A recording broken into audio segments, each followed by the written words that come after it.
I'd like to throw a bit of a disclaimer over this video. This is my personal method that I developed during college for taking notes. Now, before implementing this method, I had an incredibly low GPA. I mean really low, sub 1 low. After implementing this method, I was able to raise up my quarterly GPA to a 4.0 and maintain that up until graduation. The second thing I'd like to say before getting into the method, when I was struggling during college, I had spoken to a person who would later become my mentor, and I explained to him the problem I was having in school. And he said to me something that I will never forget.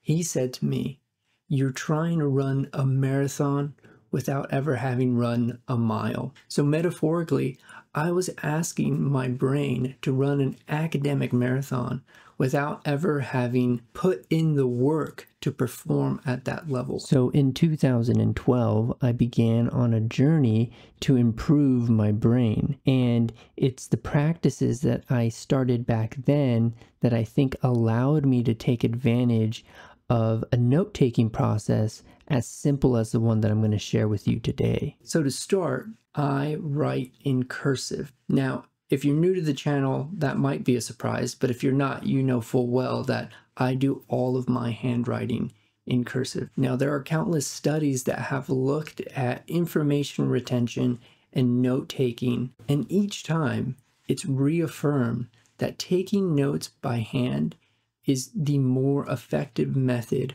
for information retention. And you don't necessarily have to take notes in cursive for this to be true. The studies mainly focus on handwriting versus typing. Physically, handwriting is a neurologically taxing practice. Combine that with language production, thought articulation on paper, and you have an incredibly complex task. Now, you can amplify that task by writing in cursive.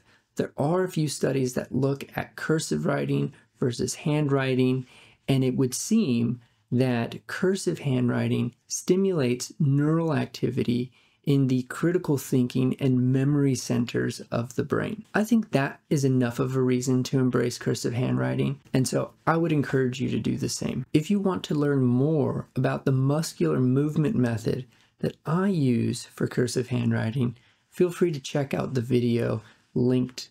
This method for writing allows me to write for hours on end, literally, without ever getting any sort of cramps in my hand or fingers. So aside from the neurological implications of writing by hand, there's another reason why I believe handwriting can be so effective for note-taking. One, it's a lot slower than typing, and so you can't capture information verbatim during lectures.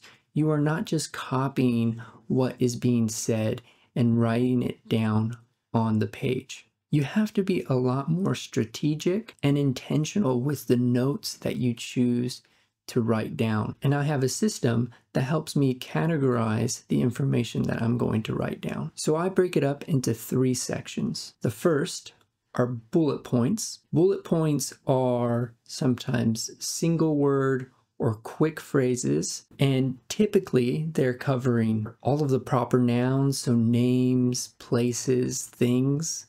Also, chronology can fall into bullet points, dates. The next section are connection points. Connection points, I think, are the most important part of your note-taking.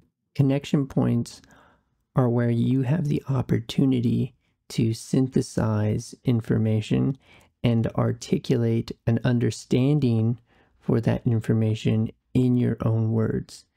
This is truly where the taking notes by hand process can shine and show its true value for learning.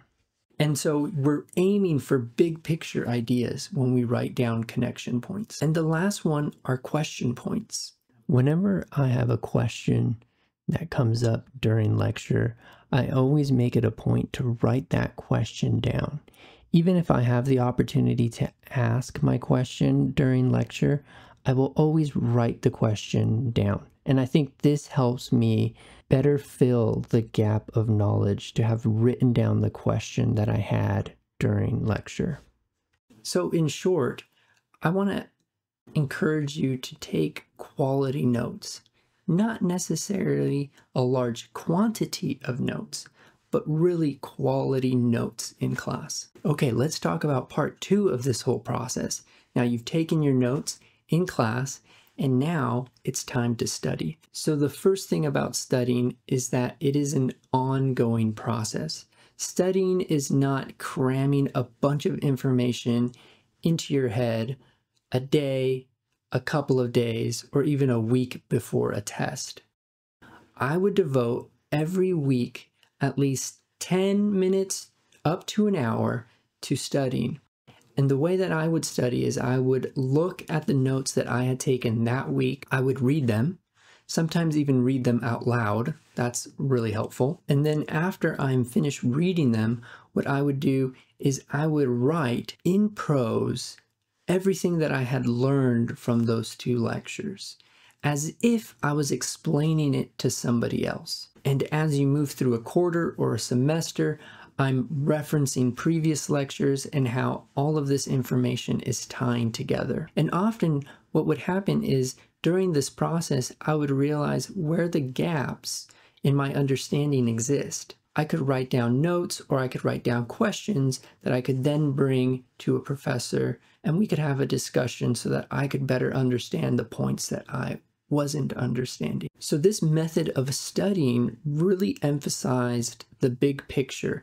Now, if you know anything about this channel, my method of studying was actually a little bit more complicated than I've described. When I would write the narrative portion of my studying, explaining the big picture of lectures and recalling all of the pertinent information, I actually did this part with my left hand in mirror image. And so I would write backwards in my notebooks all about all of my lectures. And I think this added another element of complexity to the process.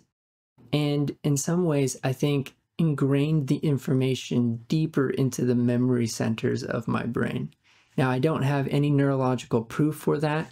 All I have is anecdotal testimony, but I strongly believe in the ambidextrous method. And I think anyone that applies it diligently would experience something similar to what I experienced during college. It might sound outlandish, and I totally get that, but if you want to learn a little bit more about why I write with both hands and what I believe it did to my brain, there's a video linked. So just as some final thoughts, this was my personal method for taking notes in college, and I don't expect it to work in its entirety for you, but hopefully there might be some snippets here that you find useful and applicable to your own situation. I truly began to enjoy and appreciate my learning once I had implemented this method. Remember, we can't expect to run a marathon without ever having ran a mile. And so I think it's important that we spend some time training our brain so that when we need it to perform, it does so in a way that actually meets those needs. So whether it is my method or another method or your entirely unique method, I just recommend that you spend a little bit of time sharpening it and training it so that you will be effective when you need it.